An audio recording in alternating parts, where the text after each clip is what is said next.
Estamos de vuelta en programa de integración nacional. Veníamos charlando ya, luego de una introducción del tema. Extensa, pero introducción al fin, sobre la necesidad de contemplar con un sentido nacional, democrático y latinoamericano el tema de los recursos naturales en una reforma constitucional que anhelamos, debido a que actualmente está contemplado a medias y con otros objetivos distintos a los intereses del pueblo argentino. Previo, recordamos nuevamente los medios de comunicación de la radio. Se pueden comunicar con nosotros por teléfono al 155 26 71 96.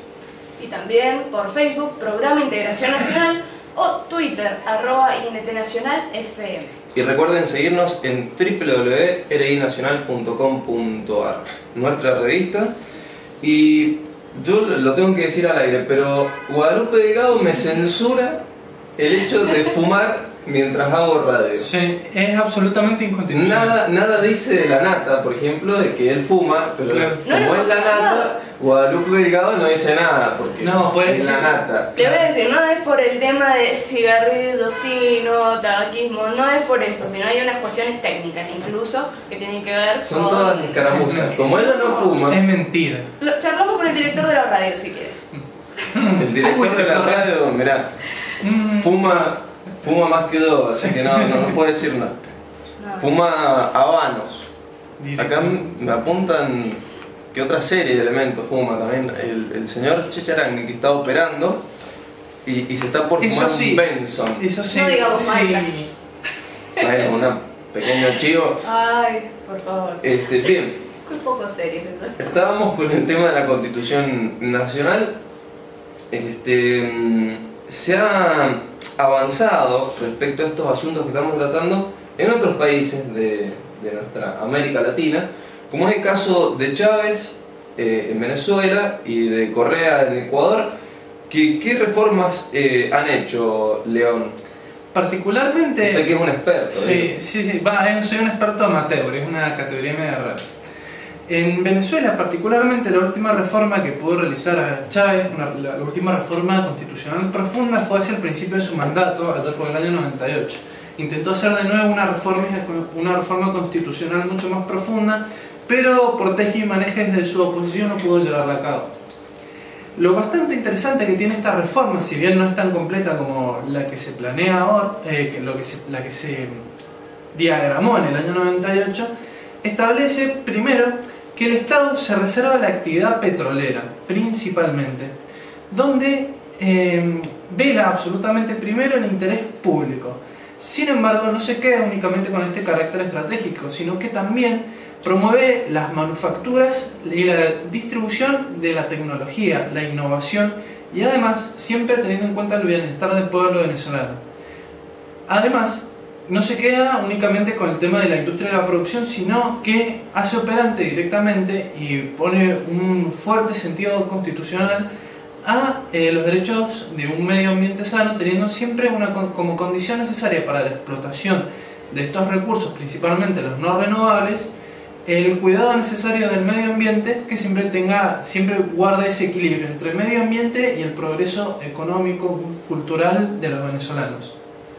Sí, algo fundamental, siendo que cada vez que hemos comenzado a discutir en el argentino, que se plantea algo respecto a tanto la minería o explotación de los recursos naturales en general, uno de los temas que saltan, y bueno, por cierta movilización pública que hay respecto al tema, es en cuanto al cuidado del medio ambiente. Ya habrán visto que se forman distintas asambleas o en defensa del agua, en defensa del medio ambiente, que es fundamental. Ahora, lo que tiene que hacerse es en un marco legal supremo, como sería la Constitución, que estamos dando el caso de Venezuela, que ya lo tiene contemplado previamente al explicar el asunto de los recursos naturales, recursos energéticos, cómo debe llevarse a cabo, siempre y cuando sea conservando el equilibrio ecológico. Entonces, lo que planteamos acá es que esto tiene que estar contemplado desde el inicio, en el caso de la Constitución, por ejemplo.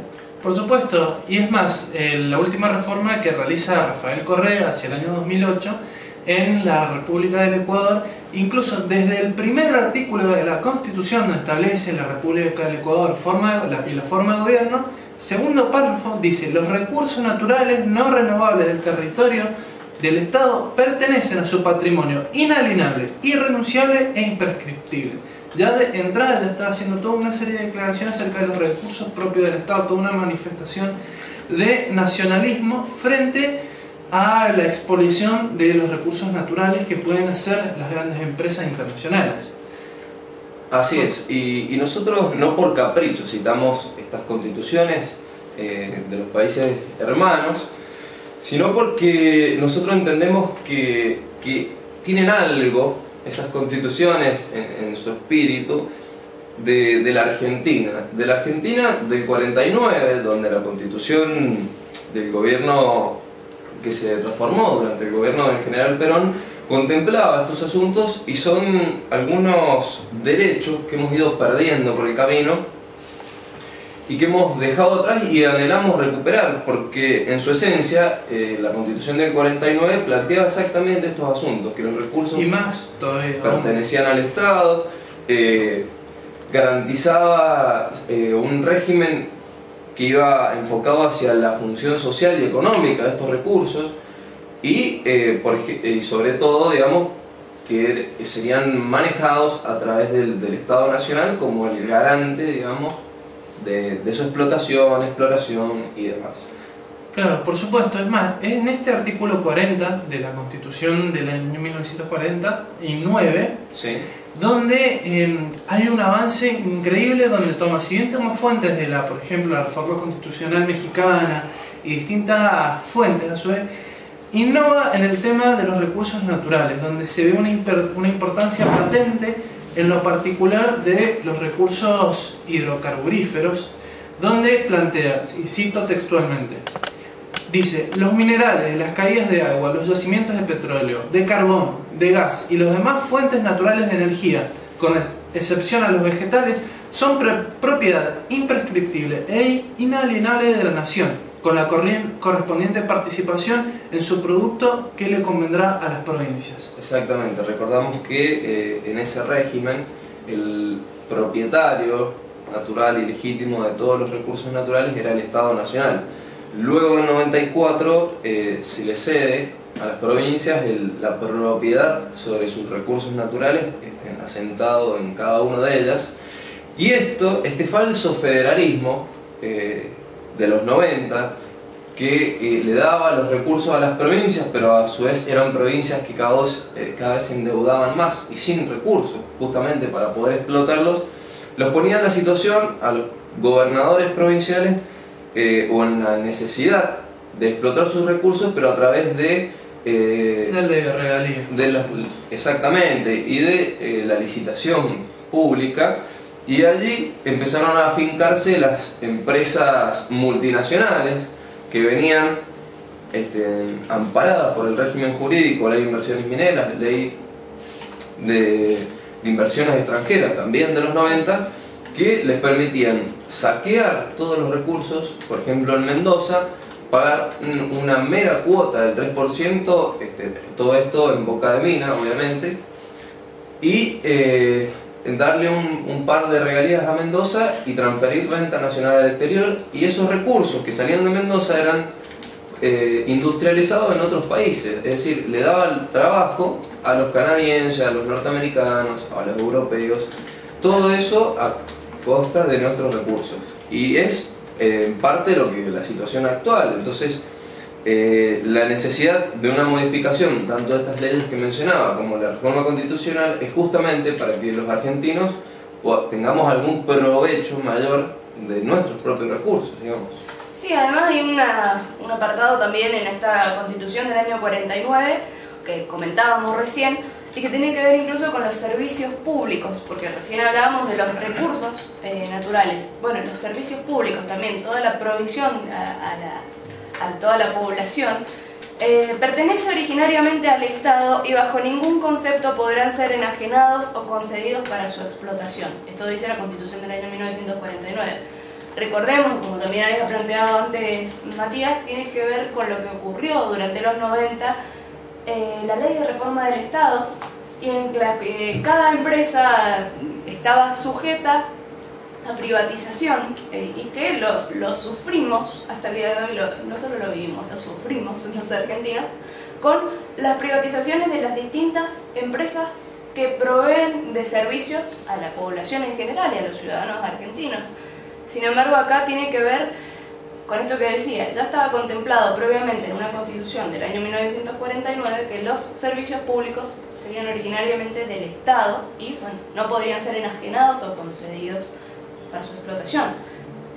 Por supuesto, hay un papel fundamental, ya que es todo un armado, un entramado legal necesario para legalizar la transferencia de riqueza hacia el exterior. Una vez de que se delegan estos recursos de las provincias, anteriormente ya se había hecho una reforma del Estado en el que las sociedades del Estado pasaban a ser sociedades anónimas y empezaban a ser sujetas de venta para poder equilibrarse, para poder equilibrar un poco el presupuesto nacional por toda tanta deuda que estaba tomando para poder garantizar la convertibilidad. Una vez que esto estaba pasando y se empiezan a vender estas empresas que eran por su esencia, eran las que explotaban estos recursos naturales, dígase YPF, dígase gas del Estado, dígase las distintas empresas de servicios públicos que había dentro de la Argentina.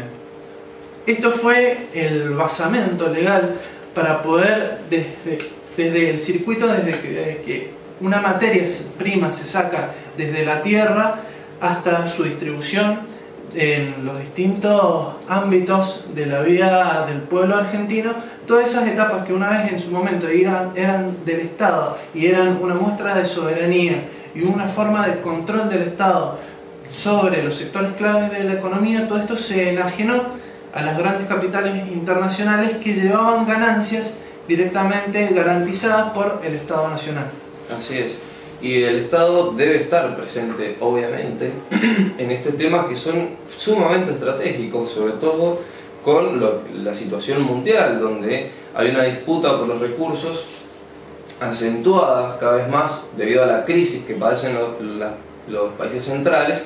Entonces las periferias necesariamente deben disponer de un Estado que se haga cargo de estas situaciones y con un marco legal que lo contemple. Hoy en día el pequeño Estado mendocino tiene que sentarse a negociar contra las empresas multinacionales que son apoyadas por el gigante Estado norteamericano. O sea, la relación de desigualdad de este falso federalismo es tal que Mendoza, por tratar de equilibrar los números en rojo, entrega sus yacimientos y sus recursos, digamos, a cambio de algunas regalías. Lo lógico sería de que, y la realidad sería otra, obviamente, si Mendoza, desde su, digamos, a partir del Estado provincial o el Estado nacional, explotasen los recursos y dieran un tratamiento y una industrialización a los mismos, generando puestos de trabajo, industria, sustitución de importaciones, la realidad sería otra.